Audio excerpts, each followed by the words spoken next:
Magandang araw po sa ating lahat, mga kabarya. Sana nagkaroon pa rin kayo ng magandang araw ngayon. Kakaroon po tayo ng stock update ng Philippine Stock Exchange natin na hawak January 25, 2021, Monday. Ang stock na re-reviewin uli natin, yung hawak natin si MRC, BEC, PHA, tsaka si APL. Sabi nga nila, di ba?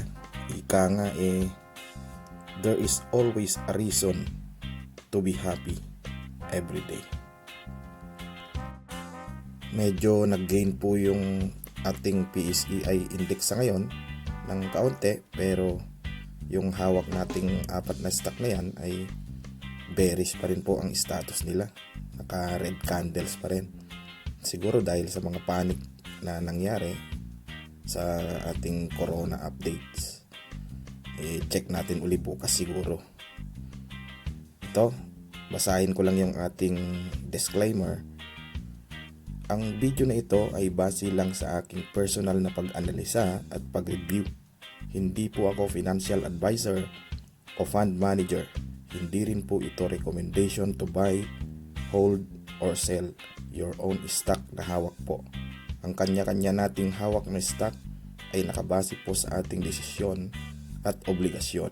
Maraming salamat po. Ang mga magiging chart analysis natin dito ay magiging gamit lang natin para sa ating pagtitrade, para maraman natin. I-manage po ninyo ang inyong risk management. Medyo chill lang po tayo sa pagtitrade, lalo na po yung ating mga newbies. Medyo i-check nyo pong mabuti kung bibili kayo o hahawak kayo ng stock na i-reviewin natin tong apat, kasi medyo volatile po ito. Okay guys, check muna natin tong ating PSEI index status. Nag-open po tayo ng 7,026, nag-low po tayo ng 7,012 at nag-high tayo ng 7,071 na nag-gains po tayo ng 0.36%. Medyo okay pa rin po yan. Check natin yung mga foreign status natin dito sa PSEI. Pero yung foreign status natin pula pa rin po Nagkaroon pa rin ng mga selling pressure yung ating mga foreigners, kasi meron tayong net foreign selling na 311 million. Naging maganda po dito yung ating mga blue chips. May mga nag-green na po na blue chips natin. Okay, check natin tong chart ng PSEI natin. Ito po yung kanyang naging chart ngayon. Although nag-gain siya ng konti, pero red pa rin yung ating mga candles na na-provide ngayong araw dito sa ating PSEI. Pero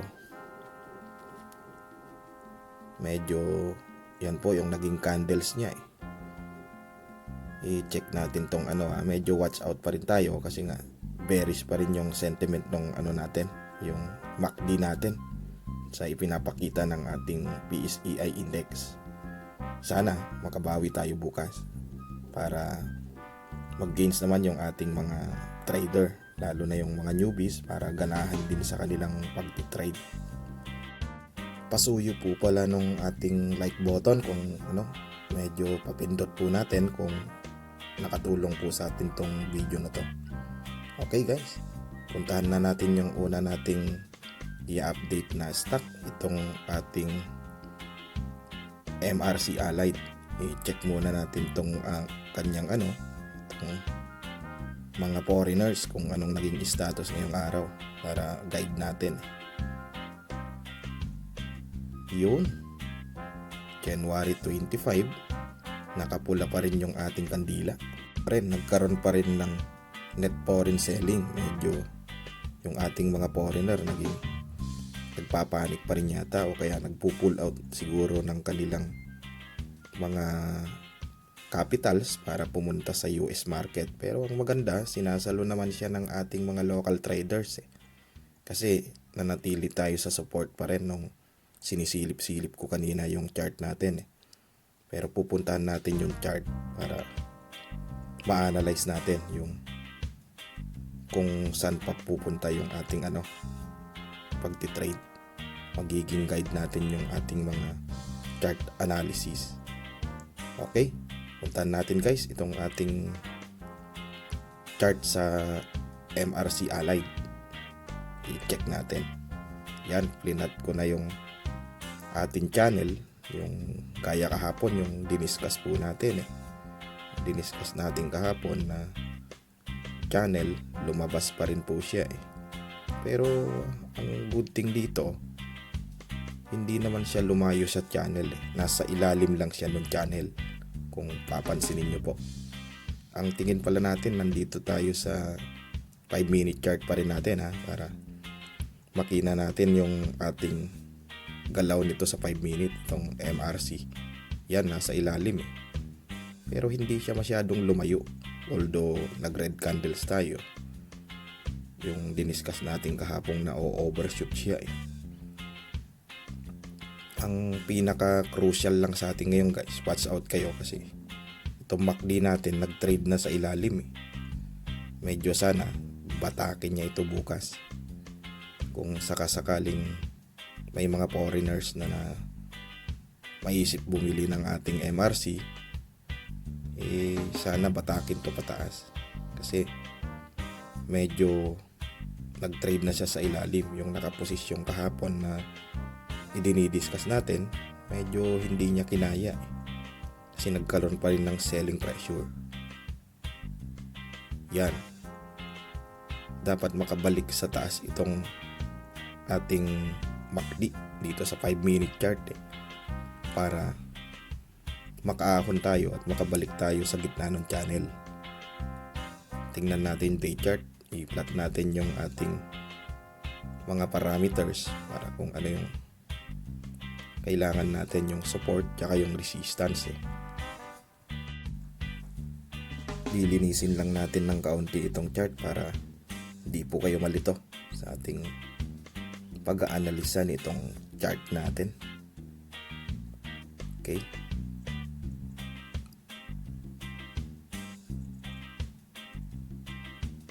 yan, medyo malinis na. I-check natin itong ayusin ko lang ng saglit. Yan mga kabarya, i-ano natin tong yung kandila natin kung makikita nyo pula pa rin, pero ang good thing dito guys, medyo sinalo siya nung support natin yung pinaplat natin kahapon. Yan, medyo hindi siya dumausdos pero watch out kayo kung medyo dumausdos dyan. I-check nyo yung risk management ninyo kung anong gagawin sa stock basta yan matibay na support. Watch out tayo kasi yung MACD natin dumausdos na yung blue doon sa red line kaya medyo bearish tayo dito sa MRC. Kung babatakin, sana okay pa rin kasi itong third parameters natin, itong RSI, medyo nasa good pa rin siya kasi nasa 50 pa rin tayo, above 50. Pwede pa tayong batakin. Pero yung MACD, medyo nakaka-worry yung MACD kasi medyo lumusot na tumagos na sa ilalim. I-plot natin yung yung ating resistance. Yan, yung ating resistance, yung plinat pa rin natin kahapon na 0.78 at saka yung ating support matibay ito itong 0.62. Pero watch out kayo guys kung tumagos dyan manage nyo na yung risk management ninyo kung saan pupulutin pero hanggat nagtitrade dyan, palagay ko okay pa tayo. Okay guys, punta tayo kay Basic Energy Corporation. I-check natin yung kanyang foreign status nagpula rin to nung sinisilip-silip ko kanina yun, medyo pula nga, nag-sell din yung ating mga foreigner na bumili kahapon. anong Friday pala, yung mga bumiling foreigner na 1.9 million, nag-sell din sila ngayon ng 5 million. Medyo bawi-bawi Pero ang good thing nito, palagay ko sinalo ng mga traders Kasi matagal to bumagsak kanina nung pinapanood ko yung trading kanina nung mga mag-aalauna na yata sa bumagsak. Okay guys, puntahan natin yung chart. Ito yung chart natin kay BSC yung kahapon, yung diniscuss natin. Medyo ginaid lang natin yung channel, although malayo na talaga siya sa channel Medyo baka gagawa na ito ng ibang channel. Pero review pa rin natin kung saan to pupunta Kasi yan, binatak siya nung sinasabi kung baka makabalik. Pero hindi siya nakabalik Binatak uli ng bears Ang ano lang natin dito guys, medyo malayo siya sa channel. Yun yung ina-analyze ko Kaya baka gagawa ito ng ibang channel o mahirap makabalik Pero may laman tong BSC natin kasi may mga catalyst to Baka sa panic lang siguro ng foreigners kaya nagkaganon. Watch out lang tayo guys kasi itong MACD natin, yung inano ko kahapon na umaangat na, pero ngayon binatak siya. Baka mag-trade siya sa ilalim. Sigurado dadaos-dos tayo kasi dapat tong MACD natin sa 5-minute chart dapat batakin to sa ibabaw para umangat siya o makabalik sa channel, although napakalayo na napakalayo na ng channel. Check pa rin natin siya, pero kitang kita nyo ang paggalaw niya dito sa ating 5-minute chart Check natin day chart para may plot natin yung inyong mga guide para sa resistance at saka support. Okay guys, medyo tatanggalin ko lang tong plinat natin sa 5 minute para maging maganda yung plotting natin dito sa day chart natin. Ito kagaya rin yung nakikita ko sa MRC kanina Ito guys medyo okay pa yung MACD niya. Medyo hindi pa dumidikit kaya medyo good pa rin ang tingin natin dito. Itong ating RSI medyo above pa rin ng 50 kaya pwede pa rin siyang hilain kung sakasakali. Tapos yung medyo nakita natin dito, itong ating pula na candles, kung titignan nyo, sinalo pa rin siya ng support matibay talaga yung support kung sakali. Pero i-check nyo pa rin, halimbawa nabutas nyo yung support na yan at dumaos-dos pa baba, i-manage nyo na yung inyong risk level management dyan, kung anong gagawin nyo sa inyong stock kung may hawak man kayo nitong BSC. Yan, i-plot natin yung ating resistance para may guide tayo. Yung pa rin yung resistance, yung pinag-usapan natin kahapon, yung 1.60, at saka yung support natin, napakatibay po niyan palagay ko yung 0.92, kasi parang gusto niya i-retest Sana medyo makabawi tayo dito kay BSC kasi para sa akin may catalyst din to yung mga backdoor niya backdoor listing. Okay guys, medyo watch out lang kayo kasi medyo volatile din tong stock na to kung may hawak man kayo Okay, punta tayo kay PHA, itong si Premier Horizon Alliance Corporation. Check din natin tong kanyang mga foreign status kung ano ang nangyari. Ito nagkaroon din na selling pressure halos 2, 4, 5 5 araw na may selling pressure to ng mga foreigners. Makikita ninyo mga kabarya nagkaroon siya ng net foreign selling na 12 million ngayong araw.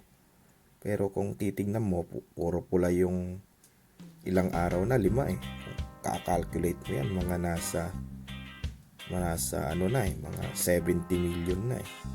Pero hindi pa rin ganong kalaki yung drenap niya. Sinalo siguro siya ng ating mga local traders eh. Kaya yun yung sinasabi kong may laman tong stock na to. Kasi kung hindi, yung mga foreigners na nag-sale na yan, sa palagay ko medyo dapat naubos na eh. Medyo dumausdos na ng tuluyan, pero sinalo siya ng support. Okay, tingnan natin tong ating 5-minute chart. Okay, ito guys tingnan nyo, itong nag-end up yung ating itong chart, hindi siya lumayo yung sinasabi ko kahapon eh. Pero pinipilit niyang bumalik, medyo binatak siya konti kasi marami yung nag-sale na mga foreigners eh. Pero sinalo siya palagay ko kasi nung huli na lang to bumaksak eh. Nung una sinisilip-silip ko to, may gains pa ito, nag-green eh. Kaya medyo para sa akin okay pa ako dito sa PHA natin. Watch out lang tayo guys kasi tumuwakli natin sa 5-minute chart, pababa ulit. Pag pababa to, alam nyo na, medyo lumalayo dun sa sa channel eh. Pero check natin bukas. Bantayan nyo bukas kung may hawak man kayo. Kung medyo batakin siya, sana umangat yung MACD na yan sa 5-minute chart, yung kanyang pag-swing eh, para makabalik tayo sa channel. Pero may catalyst din to, kaya i-check pa rin natin. Punta tayo sa day chart para maano natin yung parameters, yung mga support. Okay, linisin lang natin tong chart para makita nyo ng maayos.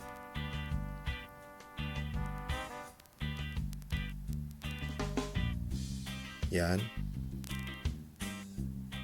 dalawang pula. Tapos yung ngayon napakatik, nasa gitna yung candles eh. Ibig sabihin, para sa akin tayo, indecision candles eh. Indecision candles na yan, magkakaalaman tayo bukas kung ano ang magiging karakas nitong ating hawak na stock na si PHA. Itong MACD niya medyo sumisikip na yung kanyang distansya dito sa red line, pero okay pa rin yan, medyo good pa rin. Tapos yung RSI natin is above 50 pa rin tayo, nasa 70 eh. Kaya pwede pa rin batakin yan kung merong mga sasalo. Wag lang tumagos sa ilalim nitong support natin na ipa-plot, kasi may catalyst din tong si PHA, yung mga cryptocurrency tsaka yung SquidPay. Yun, yung support natin is yung nasa 2 pa rin, tsaka yung hindi natin mabasag-basag na resistance is around 3.0 eh, kasi malapit nang nagtitres na to dati pero biglang bumalik sa 2 eh. Kasi yan, napakaliit ng candles eh, indecision candles, pero kanina talagang napakatibay niya eh nung pinapanood ko sa trading day.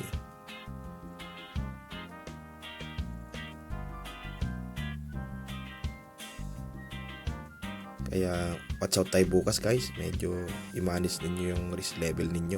Yan yung napakatik ng candle, nasa gitna eh. Okay, sana hindi na tayo sumadsad dito kasi sayang naman yung uptrend nito eh, na ilang araw na naging uptrend eh, itong stock natin na si PHA. Okay, punta na tayo dito sa huling stock na re-reviewin natin, si Apollo Global, APL. Okay guys, itong si Apollo natin, i-check natin yung net foreign status niya, pero yan, nag-red din eh. Yung may nagbentang foreigners which is around 30 million eh. Pero nung last Friday, may bumiling foreigners 62 million. Ibig sabihin, nahati na. Lumabas na yung kalahati ng foreigners eh. Kaya, pero kanina medyo matibay din to. Nung huli na lang to, medyo binatak eh. Siguro kasi nag-sell off na nga yung foreigners. Baka hindi masyadong kinaya ng ating mga mga local traders eh. Pero check natin bukas. Tsaka mamaya check natin yung status niya sa trading day sa huling part ng video. Okay? Punta tayo dito guys sa ating 5-minute chart kay Apollo. Ito yung channel na drenowing pa rin natin kahapon na sinabi nating lagi na overshoot eh.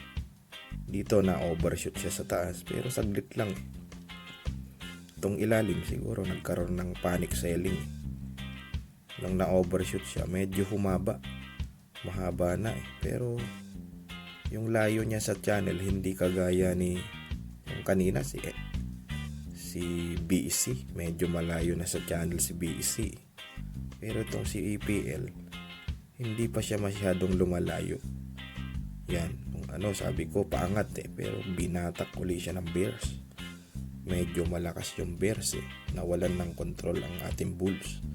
Nilalampaso siya eh. Kasi yan, yung linat natin na yan, yung araw na yan kahapon, sa ngayon nakala ko itataas pero binatak siya ng bears eh.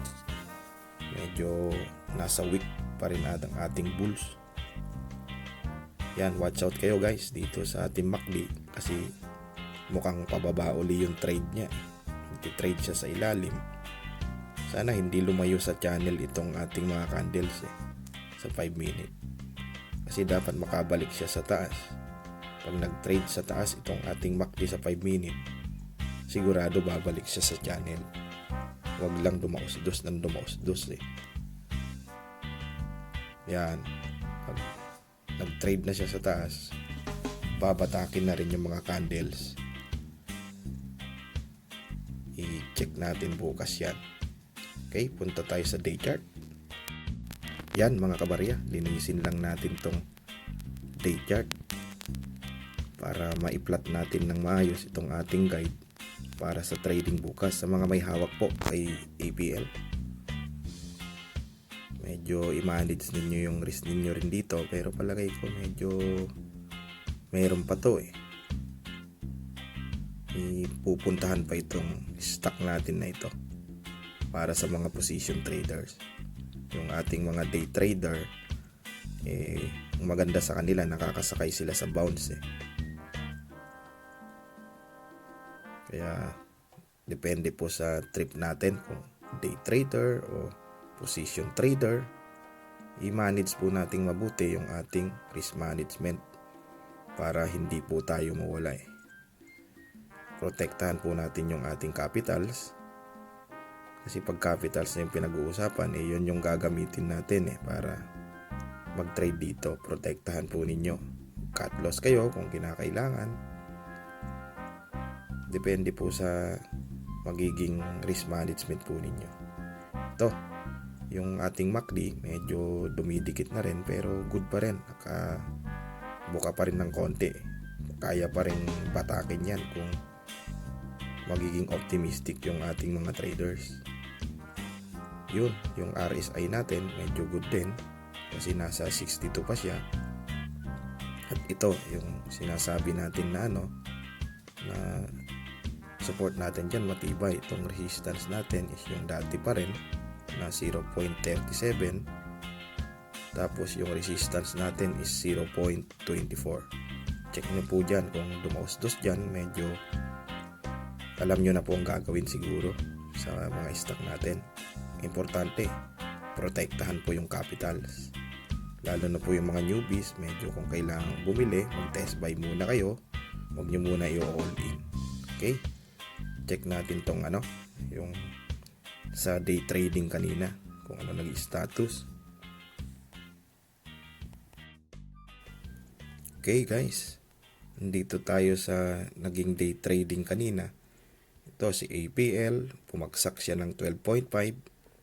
Itong si BEC, 17.97. Itong si PHA, 4.55. Yan. Yun, marami rin parang mga gainers eh. Mga gainers natin, oh. Hawak ko dati si PHR eh. Ito, number 1 at number 2 pala itong si BSC saka APL sa mga losers eh. Pero i-check natin bukas kung may pupuntahan pa. Kaya i-manage nyo yung risk level ninyo dito kasi volatile yung stock eh. Itong si Green medyo maganda rin kasi renewable energies, medyo pumalo na siya ng 13.36 yung kanyang gains kaninang araw. Yan, check natin tong si APL, yung naging galaw niya. Yan, kanina ang dami pa ring selling pressure kasi 140 mga milyones, sa ang dami nagsisale, makikita nyo pero ang maganda, ang good thing, dami sumasalo sa mga green side medyo malaki rin, parehas yung laban para sa akin. Kaya medyo nung huli na lang kasi nagkatakutan uli siguro, medyo binuhusan na siya. Pero i-check natin bukas kasi pababa na siya pero baka maraming sumalo dito, baka sasaluin na siya makikita natin bukas yung magiging galaw nito. Check natin si BC. Ito naman si BC, ganun din tingnan nyo, medyo ang loss natin 17.97 pero nung last hour is medyo naubos na yung mga nagsesale kasi 3 million na lang yung malaki pero yung sumasalo may 68 million pa. Kaya baka bukas batakin na tong si Basic Energy Corporation. Check natin bukas kung ano ang magiging galaw uli nito sa market. Yung mga newbies natin, medyo dahan-dahan lang kayo kasi protektahan yung capital, test by lang, aral-aral para matuto. Okay? Ito naman si MRC, nag-loss din siya ng 5.88.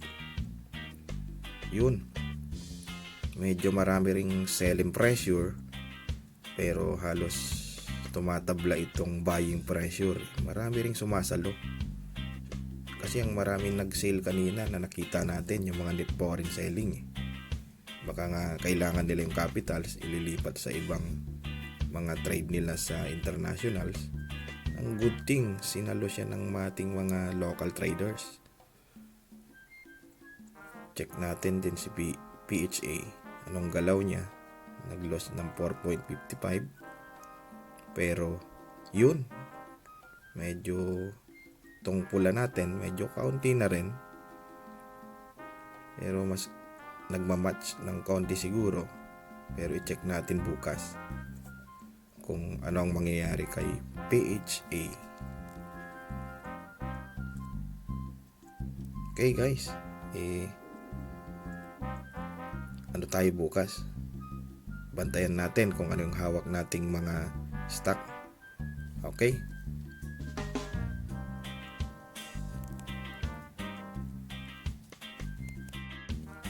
Ito naman guys, yung aking portfolio. Ito pa rin yung hawak kong stock, si APL, BSC, dito, MRC. Tapos nag-loss ako ng 35k kanina, pero good thing pa rin yung naging loss ko na yan kasi hindi pa ako nagbitaw. Gains pa rin po yan, pero kung umabot po sa puntong capitals yung pinag-uusapan, ma-manage ko rin yung aking risk level. Kaya kasi para sa akin may patutunguhan pa yung mga stock na hawak natin kasi nga may mga catalyst which is February. Itong si Merrimart kanina makita ninyo gumanda na rin, naging 5.65. Para sa mga newbies medyo magandang bilhin tong si Merrimart kasi napakasmooth ng takbo nito konti lang yung up niya tsaka yung down niya. Kumbaga hindi ka kaagad masusunog. Kung mga newbies, medyo magandang bilhin nyo to kasi pabantayan nyo as well as napag-aaralan nyo kung paano yung magbili, paano yung magbenta medyo test by lang kayo kung sakali. Pero para sa akin, magandang para sa mga newbies tong Merrimark. Itong si Green din, medyo nakita ko kanina, medyo naging uptrend eh. Pero dati tumaas na to, bumaba, tumaas ulit. Kasi nga siguro renewable energies eh. Medyo nagiging trending din siya yung hawak nitong si Green. Saka hindi rin ganong ka-volatile eh. Kaya medyo smooth nga yung takbo nito. Okay guys, check natin bukas kung anong mangyayari sa market. Okay, ingat kayo lagi. God bless. At see you sa trading bukas. Tsaka nakalimutan ko pala guys, itong ano natin, kung pwedeng i-click nyo yung like button, tsaka kung mag-subscribe kayo para sa ating magiging mga updates, kung ano yung magiging review natin. Kung may gusto kayong i-review natin, i-comment down nyo lang sa baba para ma-check natin kung anong magiging ano. Okay guys?